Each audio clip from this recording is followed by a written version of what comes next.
It was the middle of the night, the kind of silence you only hear in small towns. At the train station in Korsør, southern Denmark, a 17-year-old girl steps off the carriage and begins to walk. She's wearing jeans, a light hoodie, and carrying a phone that, moments later, would stop working. She's alone. The station is nearly empty. Her name is Emilie Meng. This would be the last time anyone saw her alive. Thousands followed the search. Everyone hoped Emilie would come home, but no one knew that she was already dead and that the killer was free and watching. 6 months later, in a remote lake, hidden beneath thick brush and heavy mud, the body of a teenage girl is found, submerged, decomposed, with tape stuck to her face. The scene looks like something out of a horrifying nightmare. It was Emilie. But the horror was only just beginning. For years, this case would haunt the nation. Who killed Emilie Meng? Where was she during those 6 long months of desperate searching? And why didn't the authorities take her disappearance seriously from the very beginning? In this video, you'll dive into a maze of police mistakes, dismissed suspects, and ignored clues until the unthinkable happened in 2023, when a new victim was rescued alive. Same pattern, same region, same man. And when the monster was finally found, he was already hunting again. He seemed like an ordinary citizen, discreet, quiet, but behind the facade, he was hiding one of the darkest secrets in modern Danish history. And in this documentary, we're going to reveal everything about this true crime.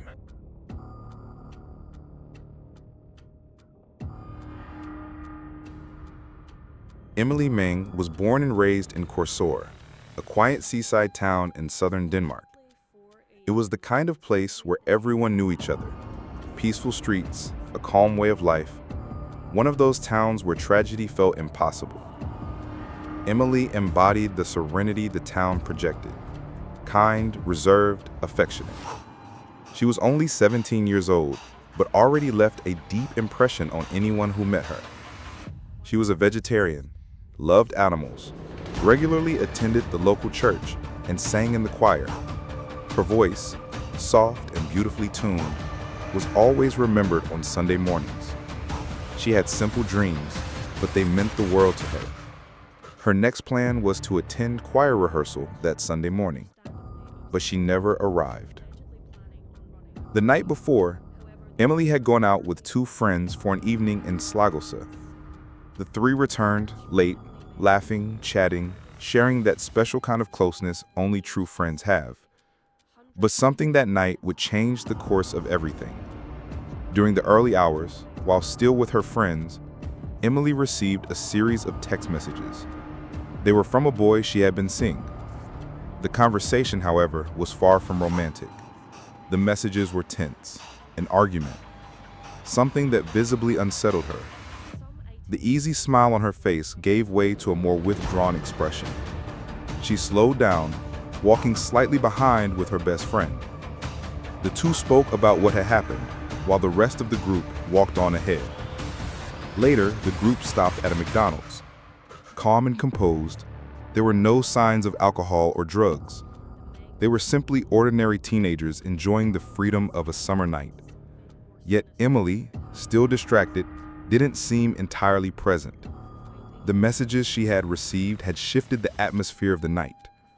Still, when they reached the train station, she said goodbye with a quick smile, a wave. And then she walked alone into the darkness of Korsør at around 3:52 a.m. It was the town where nothing ever really happened. No one knew that this would be the last time Emilie would be seen alive. One of her friends in the taxi received a Facebook message from Emilie around 4 a.m. It was a screenshot of a text message. The friend read it at 4:03, and Emilie saw the message, but never replied. That would also be the last signal police would ever receive from her phone. It was a typical Sunday morning in Korsør. The sun was just beginning to rise on the horizon, and as usual, Helen went to her daughter's bedroom to wake her for choir rehearsal at the church. But something wasn't right. The bed was made. The room was silent. Emilie wasn't home. At first, Helen assumed Emilie had woken up early and gone straight to church, as she had done on other occasions. But the anxiety set in quickly. She called Emilie. It rang. No answer. She sent messages. No reply. The messages weren't even delivered. A tight knot gripped Helen's chest. This wasn't normal. Emilie was responsible, punctual. She never left her mother waiting, let alone the choir. At 11:49 a.m., the family contacted the police and officially reported her missing. What no one knew at the time was that this case would become one of the most tragic and mishandled in Danish history. Soon after the alert, the townspeople came together to help with the search. The community, used to peace and security, mobilized in full force. Volunteers scoured the streets, alleyways, trails, and areas near the train station where Emilie was last seen. Meanwhile, the police began conducting their first interviews with friends and potential witnesses. Two young men who had been on the same train as Emilie said they saw her during the journey.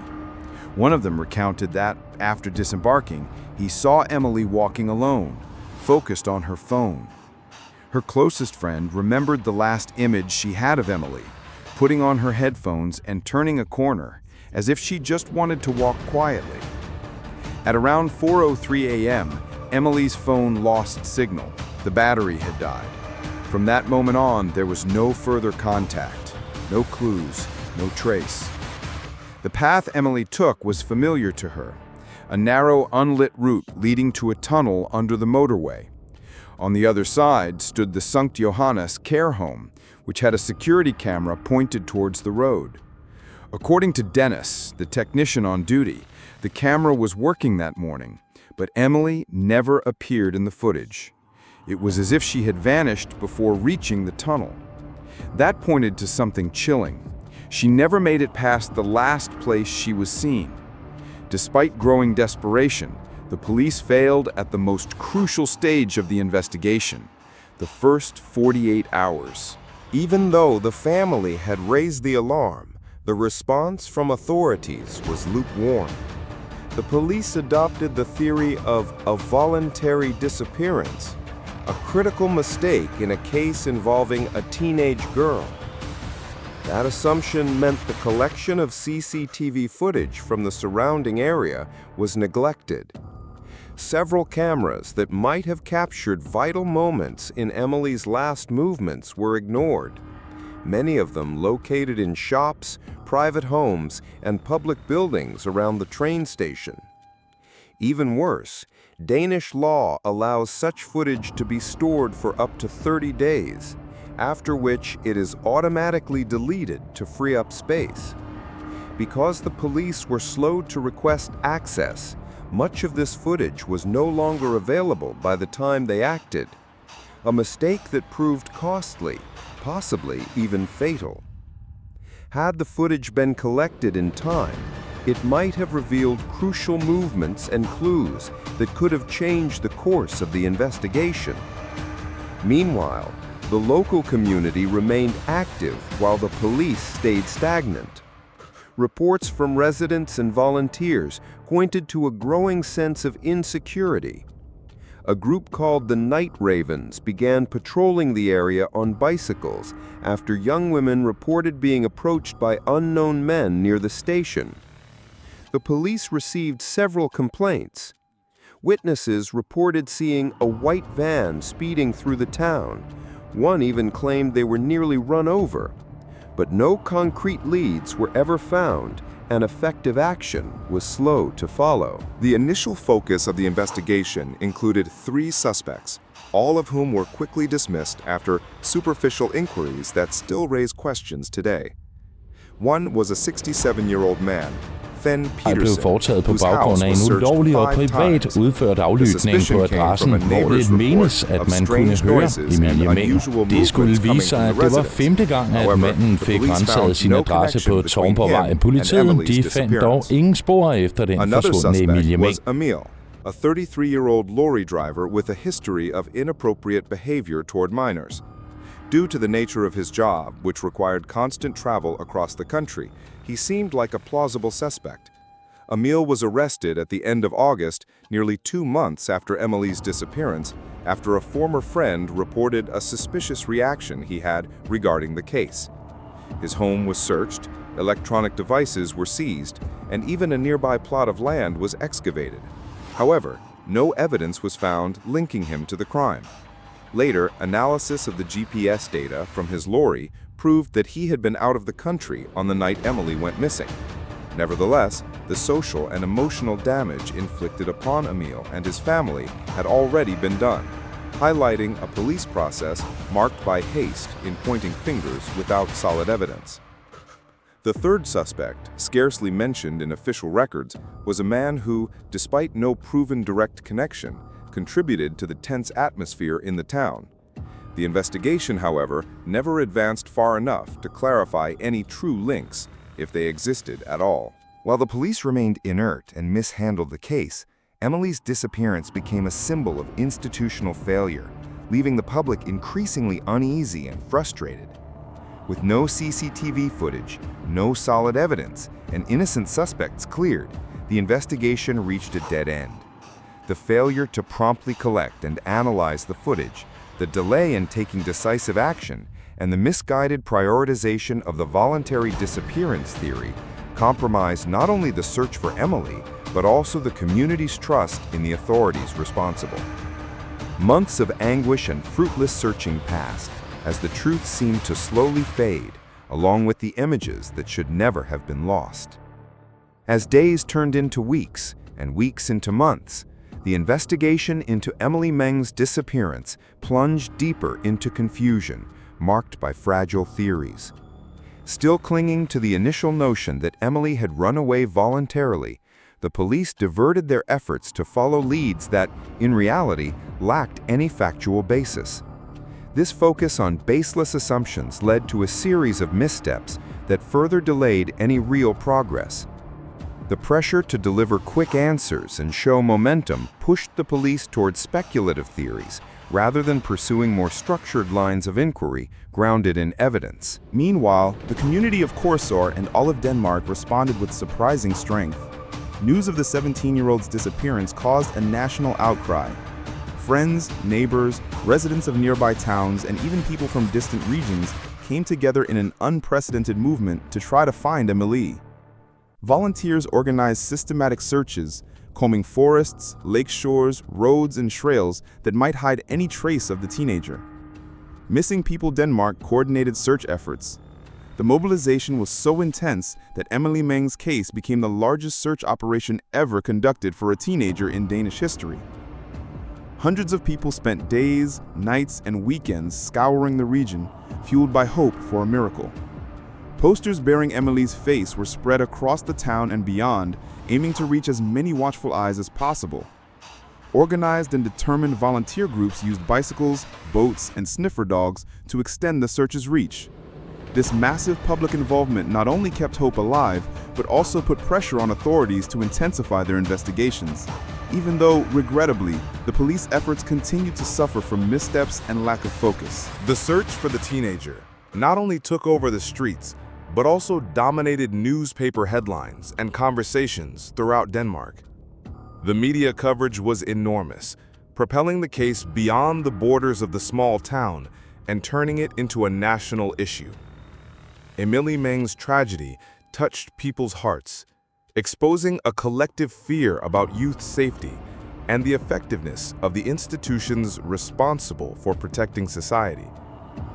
Even in the face of all this mobilization, the absence of concrete results began to breed frustration and despair.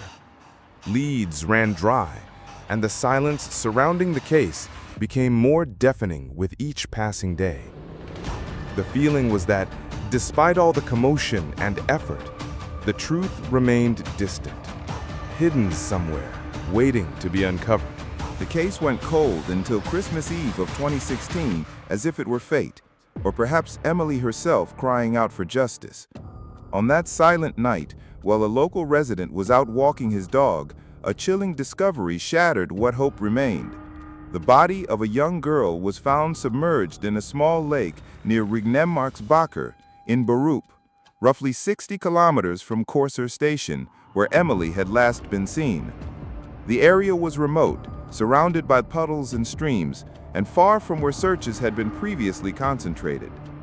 The body was severely decomposed, having been exposed to the elements for months, yet there were clues that directly linked it to Emilie. Jewelry and a watch matching those she wore the night she vanished were found with the body. Nearby, a Netto supermarket bag contained items that confirmed the connection. A pair of partially torn jeans, a lip balm friends remembered Emilie often using, and a pair of earphones identical to the ones she had that night. The devastating confirmation shook the community to its core. It was Emilie Meng. Police speculated that she had been murdered shortly after her disappearance and that her body was dumped in this remote location, 64 kilometers from her home. Though unconfirmed, there arose the haunting possibility that Emilie may have still been alive on the day of her abduction and might have been saved had police acted with greater urgency. The reality she faced, however, was too grim for speculation. Forensic pathologist Christina Jacobsen conducted the autopsy. The body, having been in the water for at least 3 months, had loosely wrapped duct tape around the neck and face, originally over the mouth, though it had slipped over time. Despite this, no visible external injuries or fractures to the neck were found. The cause of death could not be determined, but suffocation was suspected, possibly through obstruction of the airways, whether internal or via external pressure. One leg had detached, attributed to animal activity during exposure. The prolonged time the body remained outdoors severely hampered the investigation, erasing crucial evidence and leaving the police with an even more complex puzzle to solve. Thousands of people gathered for a torchlit vigil in Korsør's town square on a cold, silent evening. Entire families, neighbors, friends, and strangers embraced one another, tears streaming down their faces as soft hymns and prayers filled the air. It was a moment of shock, grief, and righteous anger. Posters bearing Emilie's smiling face were held aloft, while the flickering flames of the torches cast trembling shadows, symbolizing both the fragility of life and the rage against such cruelty. Many recalled the gentle, quiet girl who was always willing to help, and the void left by her absence felt painfully real. At the private funeral held at St. Paul's Church in Korsør, close friends and family struggled to summon the strength to say goodbye to a girl who had her whole life ahead of her.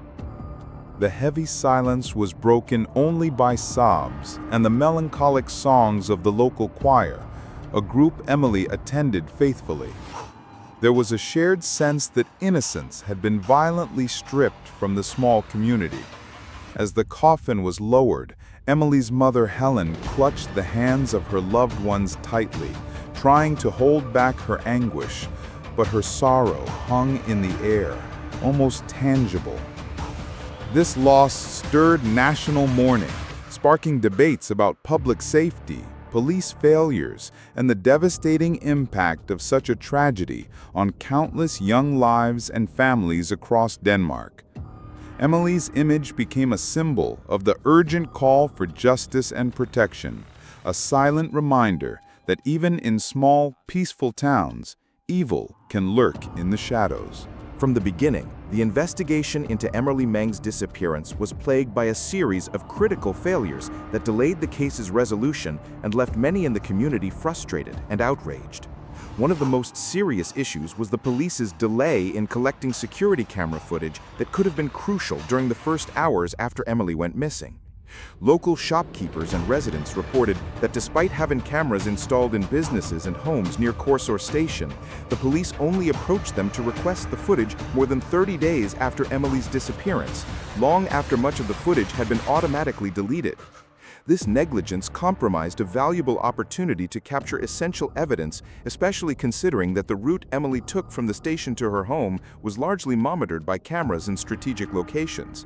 The absence of these images forced investigators to work with less data, making it harder to identify suspects or suspicious vehicles in the area. A striking example of this difficulty was the search for a white car, a hatchback, seen on footage from Korsør station on the night Emilie disappeared. About a year into the investigation, with help from image enhancement experts, including technicians from abroad, the video was improved enough to precisely identify the car as a white Hyundai i30 hatchback. This discovery was a major breakthrough and was quickly publicized in the media, with an urgent call for anyone recognizing the vehicle or having information to come forward. The reaction was significant. After all, the whole of Denmark knew about Emilie Meng's case. Yet no one came forward to claim being at that place and time with that white car. This unsettling silence raised suspicions. If the car was there for legitimate reasons, surely someone would have stepped forward to help. The lack of anyone admitting to driving the vehicle only reinforced the idea that something very suspicious was going on. Could it have been the killer's car, blending unnoticed into the seemingly peaceful routine of the town that fateful night? And the question that haunted everyone was, what did the police actually do to identify the car's owner? What concrete steps were taken to investigate such an important lead? What might have been overlooked? These doubts fueled criticism and cast a shadow of mistrust over how the case was handled. Furthermore, the police faced technical and operational difficulties tracking and cross-referencing vehicle and witness data. A lack of coordination between departments and internal bureaucracy were also cited as obstacles that slowed the case's progress. Meanwhile, Emilie's family and the community continued to wait for answers, victims of a system that seemed to fail both protection and justice. Mick Keller, a witness, drove through Korsør on the night of 10th July when Emilie Meng was last seen. He contacted the police several times, but was never called in for questioning. Mick arrived in Korsør 1 minute before Emilie reached the station. He then drove around the town, passing streets Emilie might have taken to get home. At one point, he was just a few hundred meters from the station. He says he called the police as soon as he heard about her disappearance. The stark accounts from residents and experts reveal the harsh reality of an investigation that, through errors and omissions, cost dearly, not only in wasted time, but in the very life of Emilie Meng. In June 2018, there was a possible breakthrough. Emil, a truck driver who had been a prime suspect, was arrested again, this time for sexually abusing a 9-year-old girl. Emil had been previously released due to an alibi.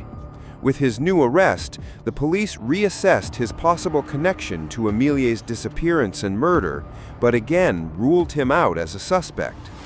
Despite this, he faced serious charges for crimes against a child, ensuring he was off the streets. This only raised further questions about the competence of the police investigation. Time passed. Headlines disappeared. Reporters withdrew, and silence began to fill the space once occupied by a national outcry. But the shadow of Emilie Meng's disappearance and murder never faded. The case that had mobilized all of Denmark was now at a standstill.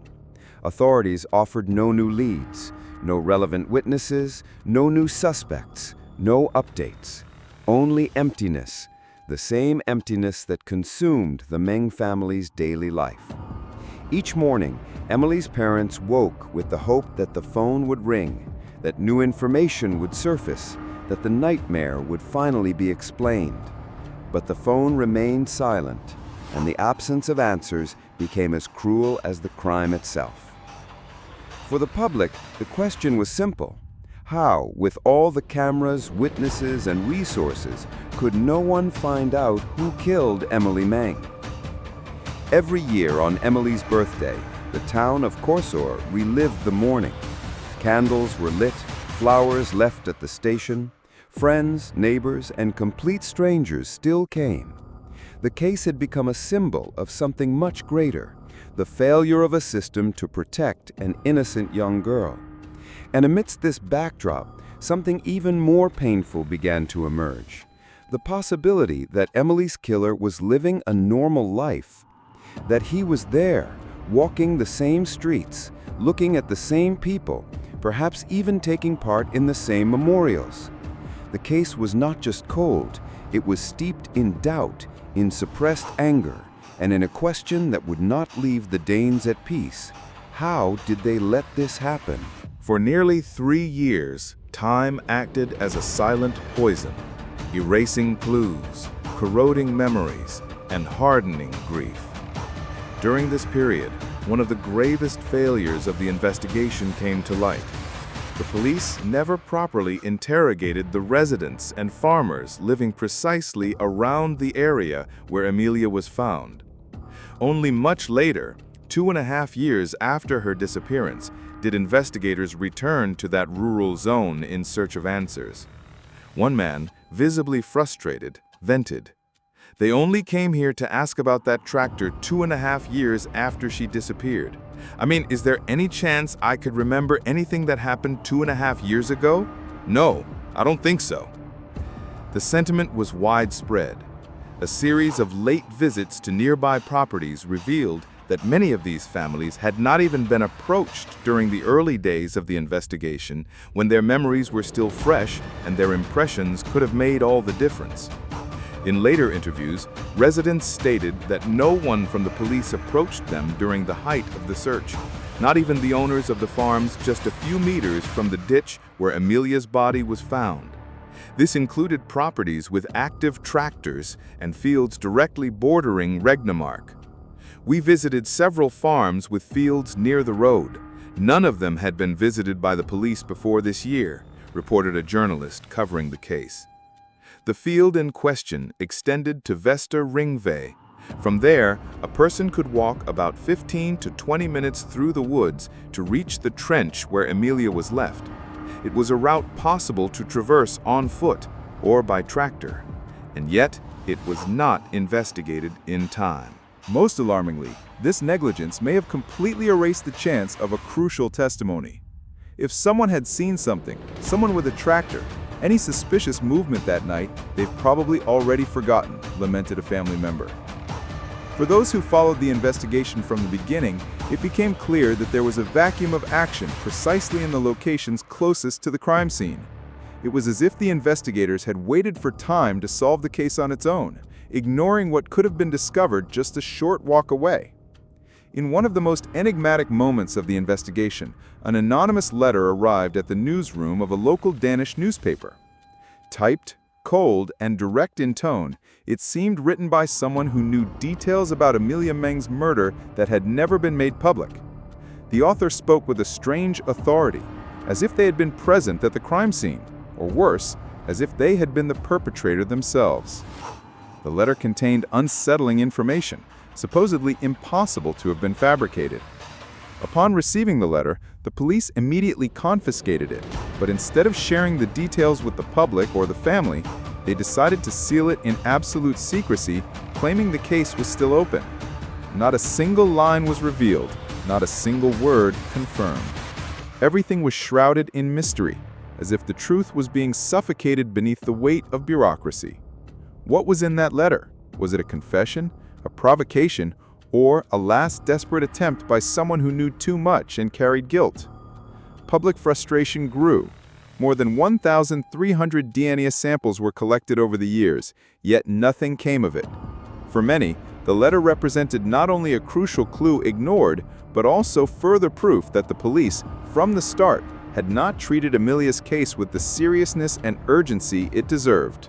Years passed, and all that remained for Emilie's mother and father was the silent grief of an unsolved case, an open wound the world chose to ignore. The pain of losing a daughter under such cruel circumstances would be unbearable for any human being. But in her case, the suffering was aggravated by a constant feeling of abandonment and disrespect. The police, who had promised answers, delivered only silence, or worse, leaked information to the press without any warning. Intimate details of the investigation, painful memories, private moments that belonged to the family were thrown before the public as if part of a spectacle. With every sensational headline, it was like reliving the trauma of the day Emilie never came home. For a mother who only wanted justice and peace, what remained was a tearing sense of helplessness. And amid all this, the question that haunted her most was not only who, but why did no one listen when there was still time? Because even before the killer was identified, the system had already failed her and Emilie. The press and public reacted with outrage. The cold case of Emilie Meng, already shrouded in tragedy, had now become a mirror of institutional failures. Failures that let slip not only details, but the very chance to prevent the killer from striking again. And he acted.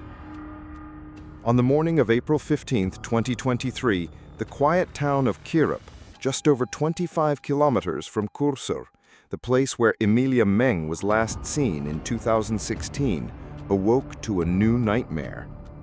A 13-year-old girl left home early to deliver newspapers on her bicycle, following her usual routine. Around noon, her mother tried to call her. No answer, no message.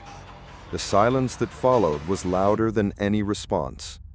The worried mother went out onto the streets of the town, accompanied by her stepfather, and what they found chilled the blood in their veins. The girl's bicycle lying by the roadside, with her delivery bag abandoned beside it, and her phone still partially visible. It was clear something terrible had happened. The Lowland Falster Cop were called immediately, and according to the girl's uncle, arrived at the scene within 10 to 15 minutes. From that moment, a task force was set up. Drones, sniffer dogs, and patrols spread out across the surroundings.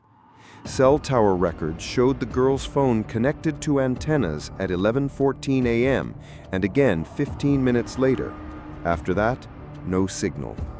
The police began to work on the assumption of kidnapping, with the critical window between 11:30 a.m. and 12 p.m., exactly when the mother tried to make contact. The pressure from the community and media pushed the police to make a public appeal for residents to check their security cameras and vehicle records. That's when the turning point came. The first visual clues came from security cameras installed in the quiet town of Korsør. They captured a black Hyundai i30, circulating at times inconsistent with any local routine, sparking the first alarm. It was an ordinary vehicle, but its repeated presence in strategic areas along the girl's kidnapping route drew attention. At 11:40 a.m., the Hyundai was seen making a sharp U-turn exactly in the area where the bicycle would be found minutes later. At 11:44 a.m., another camera caught what appeared to be the girl's last image, riding her bike. Less than 2 minutes later, she vanished without a trace. Hours later, new footage arrived from the neighboring town of Korsør, showing the same car speeding down a side road. Then, with police on high alert, a video recorded by private cameras in Korsør revealed something definitive. At 10:56 a.m. that same day, a man was seen leaving his home in Korsør, driving a black Hyundai i30. By cross-referencing location data and times, investigators created a clear timeline, and in it, the car was seen following a route that ended precisely at Philip West's house. The link was established. It wasn't just a car, it was a trail, and that trail led straight to the kidnapper. The police, now with a solid lead, prepared an urgent operation. The following morning, on April 16th, the police confirmed there was evidence of a serious crime. At 2:48 p.m., 4 officers arrived at Philip West's residence. Receiving no answer at the door, they decided to take action. One officer broke a window, and the team prepared to enter the premises. Suddenly, West appeared inside the house, dressed only in a t-shirt and underwear. He was immediately subdued, handcuffed, and brought to the floor. Inside the property, the officers conducted a swift search and, in a dark, stuffy room, found the missing girl. She was blindfolded, tied up, and clearly in a state of shock. The officers calmed her down, assuring she was safe and that the police had arrived. They removed her restraints and confirmed her identity. After 27 hours of terror, the victim was alive. Her mother was contacted and informed immediately. The town, once synonymous with peace, was now in shock. Hours later, a press conference was held. The police confirmed the arrest of Philip West, who was formally charged with the kidnapping of the 13-year-old girl. The details of what she endured in that house are disturbing.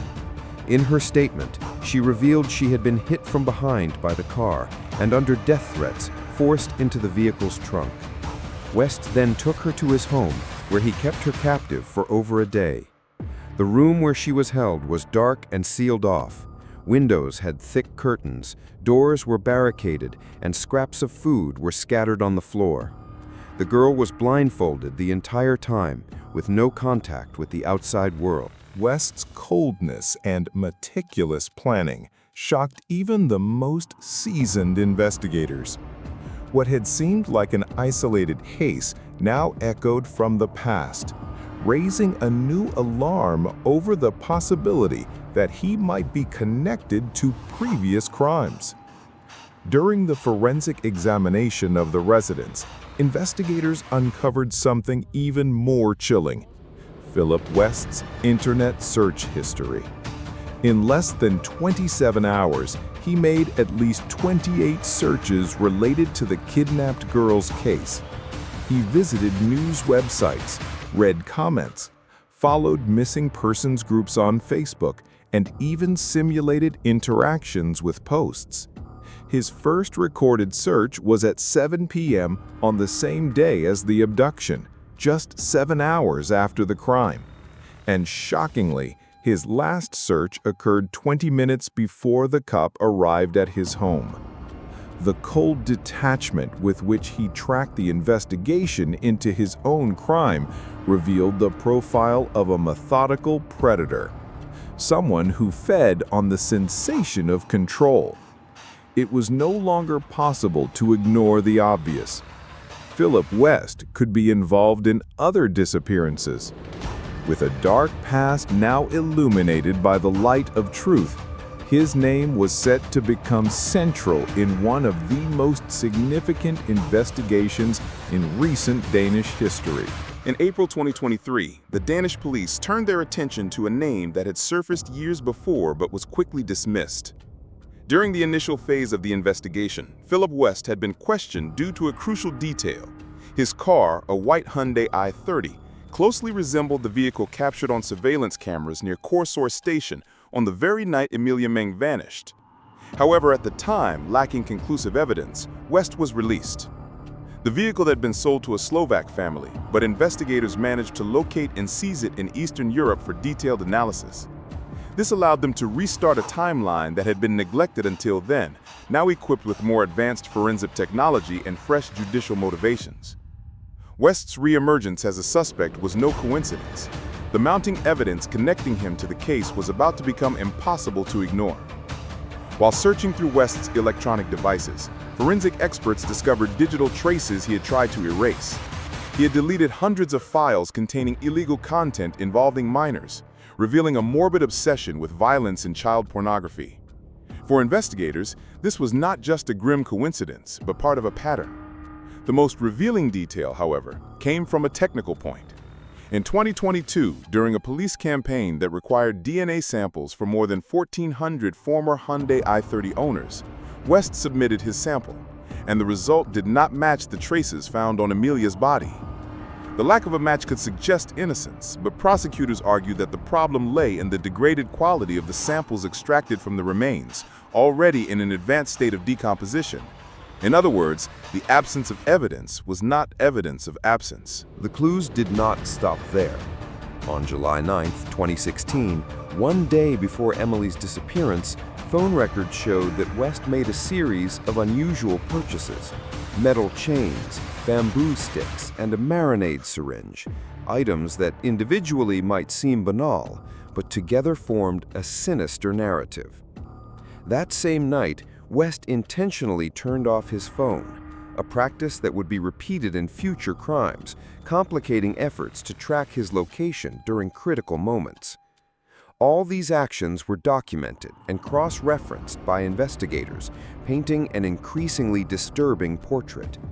With each new piece of evidence, West's past took on new interpretations, and his timeline began to align with the darkest events of the Emilie Meng case.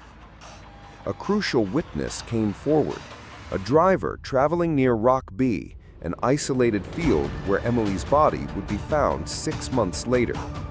He reported seeing a man struggling to lift something heavy out of a car trunk, an observation that at the time went unnoticed, but years later became a key piece of the puzzle. New discoveries followed. In 2023, a piece of adhesive tape found in West's home changed everything. The tape was visually and chemically identical to the one used to bind Emilie's mouth and neck in 2016 and contained Emilie's DNA. For forensic experts, this physical evidence, combined with the chronology of suspicious behaviors, patterns of digital erasure, and witness accounts, sealed West's connection to the crime. There was also DNA found on Emilie Meng's pants. Initially, analysts found no leads from it. Then the world-renowned biologist Eski Willerslev was hired by the police. He and his team discovered that the DNA belonged to Philip West, or a close male relative. This method of DNA evidence extraction had never been used before in a Danish court case. Despite protests from West's lawyer, the evidence became part of the verdict. The net was closing in, and this time, there was no escape.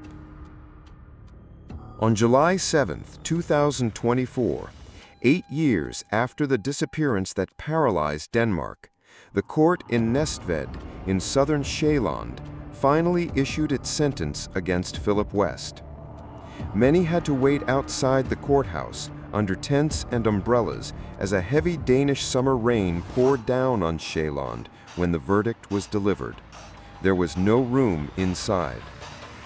West was found guilty of the premeditated murder of Emilie Meng, as well as the kidnapping and attempted murder of 2 other young women, crimes that revealed a cruel and meticulously calculated pattern of behavior.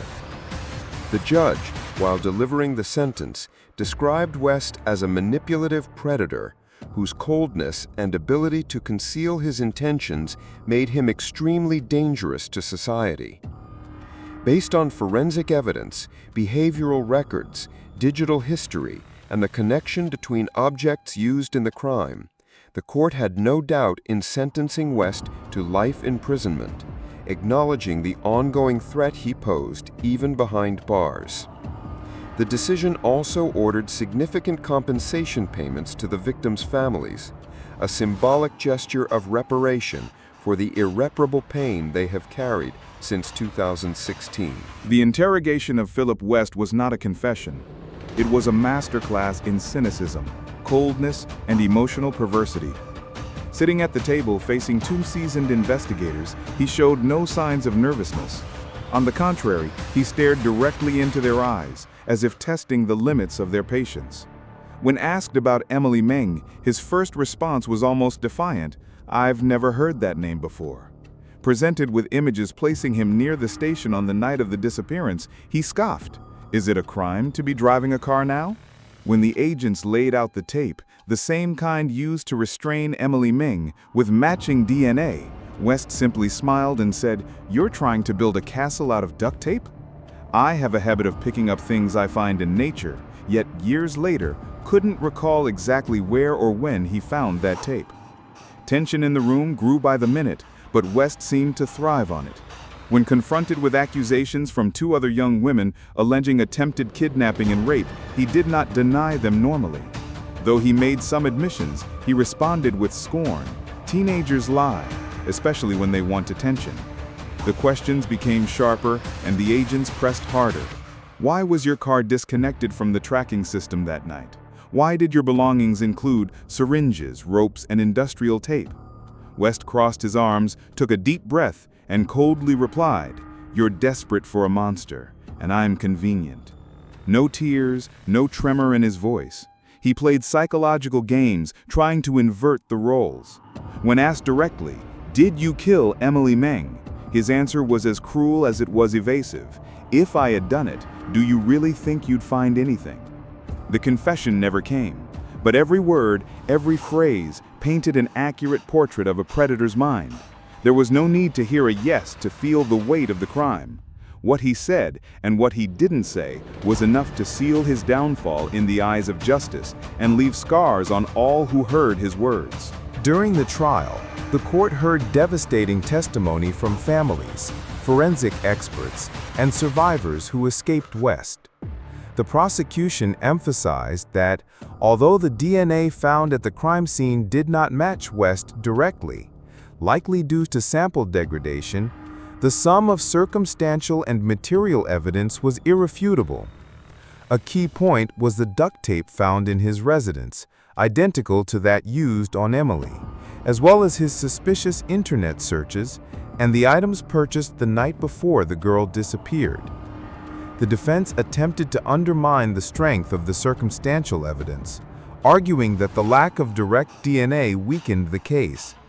Still, the jury remained steadfast.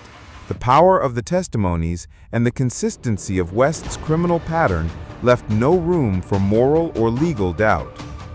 With the conviction confirmed, West's defense immediately announced they would appeal the sentence, claiming the trial had been tainted by media pressure and public outrage. According to his lawyers, West did not receive a fair trial, and the decision was based more on emotional inference than definitive proof. The court, however, responded that the case was handled with technical rigor, following all Danish criminal law procedures. The appeal is currently pending in higher courts, but legal experts consider the chances of overturning the conviction remote, given the robustness of the evidence and West's criminal history. The technical evidence against West for the crimes involving the 13 and 15-year-old girls, cases of kidnapping, rape, and attempted murder in previous years, is irrefutable. Yet it is the verdict for Emilie Meng's murder that distinguishes Philip West's punishment, from a prison term of 7 to 8 years to an indefinite life sentence, as handed down by the first instance court. But we must also address the police failures in 2016, errors so fatal that in their most extreme consequences could alter the case outcome once the appeal process concludes. Surveillance videos from the area were collected on a very limited scale. Private cameras were not mapped before it was too late, and footage was deleted, a mandatory action after 30 days due to privacy regulations. Many witnesses present in the vicinity were interviewed so late that they had forgotten key details, or were never called at all. For 4 days, the police insisted Emilie Meng had run away voluntarily. She was heartbroken, they said. Surveillance footage from Slavelsa, where she had been with friends, was never collected. Authorities claimed her Facebook was active. It was not. The police also mishandled the bag of clothes belonging to Emilie Meng found with her, failing to use protective equipment while handling it. Despite these critical missteps, the nation watches the unfolding developments with tension. For most Danes, the trial represented not only an act of justice, but a collective relief, the closing of a harrowing chapter that began in that silent early morning in Korsør. She was just a girl who sang in the town choir with the sweetness of someone who still believed in good. Emilie Meng was only 17 years old, but already carried within her a voice that moved anyone who heard it. She liked to walk slowly, headphones in her ears, dreaming big, planning futures she never imagined would be cut short. On the day she disappeared, all she wanted was to go home. That's it, to go home. But she never did. And the world fell silent. The police made mistakes. Clues were neglected. and meanwhile a monster roamed free, stalking other girls, repeating the horror. The Emilie who sang with purity and joy during morning rehearsals became a painful memory. But she should not be just a memory. She should be here, laughing, singing, living.